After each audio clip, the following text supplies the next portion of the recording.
Due to the earthquake in Kamchatka, Russian nuclear submarines may have sustained damage. One of the settlements affected by the disaster was the closed city of Vilyushinsk. This is the main base of Russian submarines in the region. They could have sustained serious damage since the epicenter of the earthquake was just 100 kilometers from Avacha Bay, where the Russian Pacific Fleet is based. All the details about the powerful tremors in Kamchatka and how the Russian authorities responded coming up in the report. On July 30th, a powerful earthquake with a magnitude of 8.7 struck off the coast of Kamchatka, making it the strongest in this area since 1952.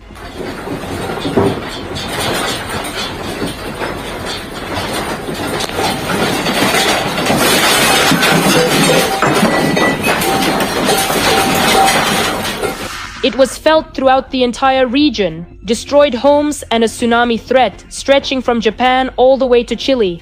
In the center, the water receded quite a bit. Really noticeably, in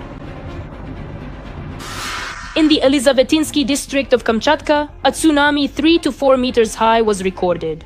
And in Severokurilsk, after the tsunami, you can see the city partially flooded.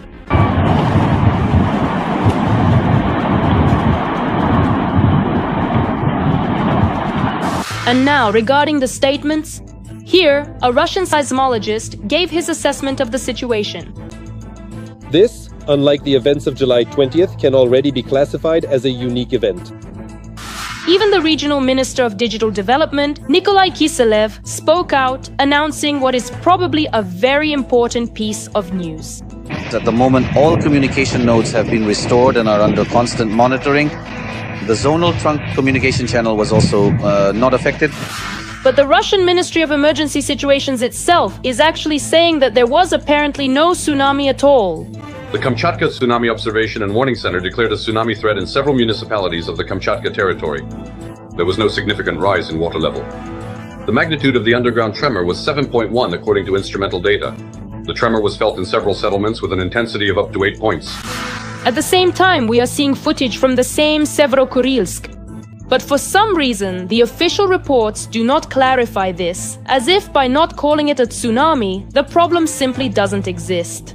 The question is whether anyone was swept away in the process, because it really depends on who exactly considers those 3 or 4 meters to be critical.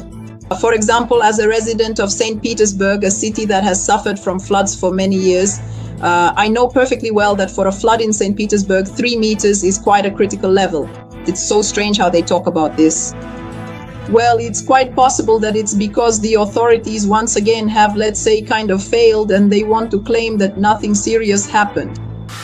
Meanwhile, the director of the Institute of Earth Physics reports that a strong earthquake in Kamchatka was an expected event over the past 30 years, and preparations were even made for it. Here is a good example of this preparation during the evacuation at the airport. And most importantly, the exits were narrow. Some exits were completely blocked or closed off with banners. In that situation, thanks go to the staff.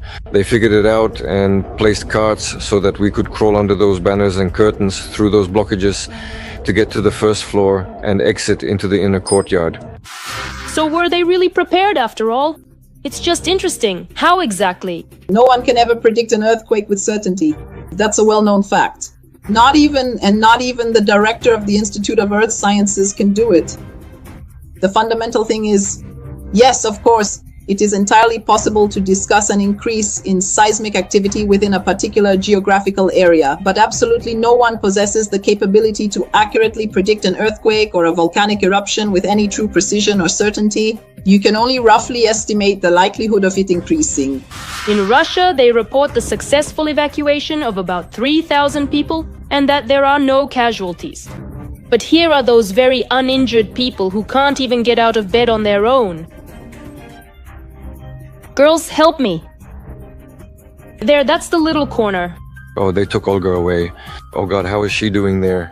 And here they clearly showed how Russia's Ministry of Emergency Situations bravely evacuated as many as 60 people who were threatened by the tsunami.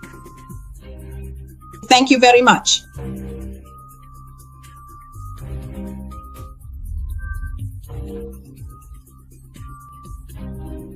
Repeated expressions of thanks. But what exactly are we thanking them for, right? I mean, if an evacuation happened in a critical situation, well, yes.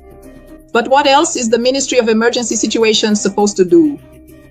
Well, you could say they did their job. Thank you, goodbye. But for some reason, all of this is on camera, right? And that's why, of course, it looks absolutely unnatural. The irony is that the earthquake is being talked about all over the world, in the news in Japan, the US, and Europe.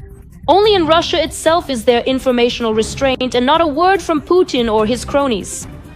When the ground slips out from under your feet, you want to believe that the state will lend a helping hand. But in Russia, it's more often cameras that are put in place. And while some people are saving each other, the authorities once again choose to remain silent.